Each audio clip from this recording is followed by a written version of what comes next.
Bu Yusniar, Guru Bimbingan Konseling SMK KAL 2 Surabaya. Pada hari ini, saya akan menyampaikan materi MPLS tentang tata krama. Kata-kata tata krama tentu sudah tidak asing lagi buat kita. Setiap hari kita mendengar tentang tata krama. Tapi tahukah kita apa itu tata krama? Tata krama itu berasal dari dua kata, yaitu tata yang artinya adat, norma, aturan, sedangkan krama berarti sopan santun, kelakuan, tindakan, perbuatan. Jadi, tata krama itu berarti adat sopan santun, kebiasaan, atau perilaku sopan santun. Diharapkan setelah kalian memahami tentang tata krama, kalian akan lebih bijak dalam bertindak dan mengambil keputusan. Anak-anakku yang saya sayangi dan saya banggakan, tata krama atau adat sopan santun sering pula disebut sebagai etika. Etika telah menjadi bagian dalam kehidupan kita sehari-hari. Bahkan sejak kecil, orang tua kita telah mengajarkan kepada kita tentang tata krama. Misalnya, tata krama makan, kita harus menggunakan tangan kanan. Tata krama menerima, kita harus mengucapkan terima kasih. Atau tata krama berkata kepada orang yang lebih tua, kita harus menyebut kakak, atau kita harus menyebut bapak, ibu, dan sebagainya. Nah, tata krama itu adalah kebiasaan yang berlaku dalam suatu lingkungan yang telah disepakati bersama berdasarkan nilai-nilai yang berlaku di dalam lingkungan tersebut. Sehingga bisa jadi antara satu tata krama di suatu tempat berbeda dengan di tempat yang lainnya. Tata krama itu lahir dari hubungan antar manusia. Yang semula biasanya tata krama berlaku dalam lingkungan tersebut tertentu, lama-kelamaan tata krama itu akan merambah pada lingkungan yang lebih luas. Tata krama itu melandasi pergaulan kita sehari-hari. Jadi, dapat disimpulkan bahwa tata krama itu adalah sopan santun yang disepakati bersama dalam suatu lingkungan. Penerapan tata krama dalam pergaulan sehari-hari membawa dampak pada keharmonisan hubungan dalam lingkungan tersebut. Contohnya, tata krama yang berlaku di dalam rumah. Apabila setiap anggota keluarga menjunjung tinggi tata krama, maka di dalam keluarga tersebut akan tumbuh rasa kasih sayang antar sesamanya, saling memiliki, saling menghormati.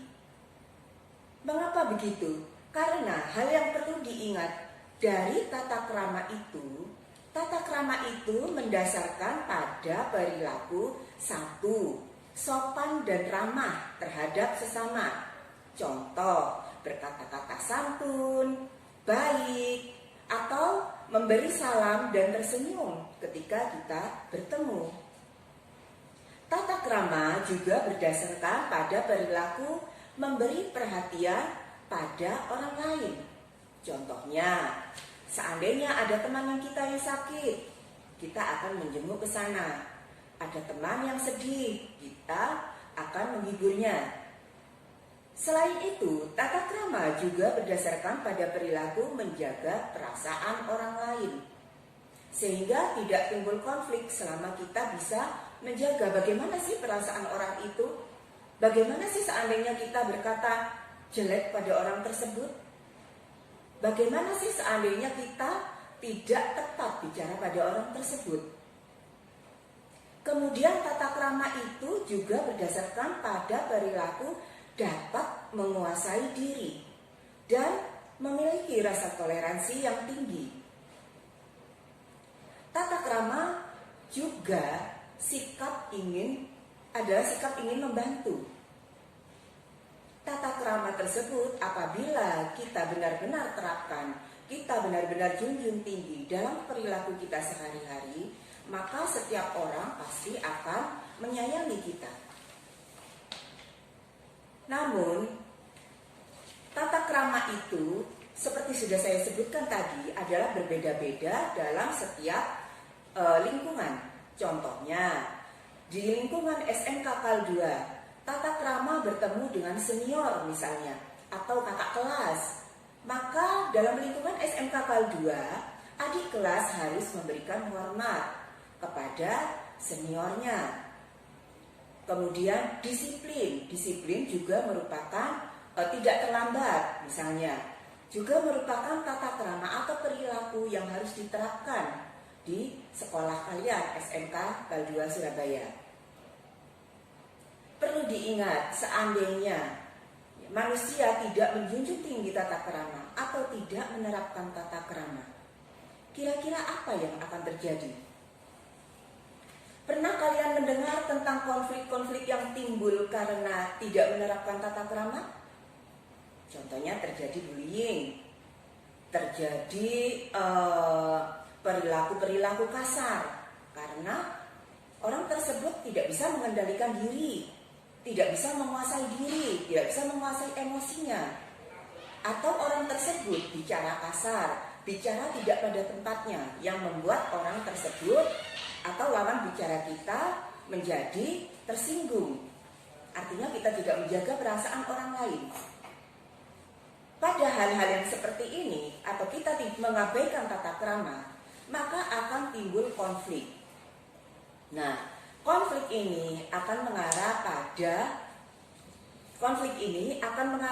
pada satu pertikaian, pada satu ketidakharmonisan yang pada akhirnya akan merugikan kita semua, merugikan orang yang bicara, merugikan orang yang mendengar, dan merugikan lingkungannya.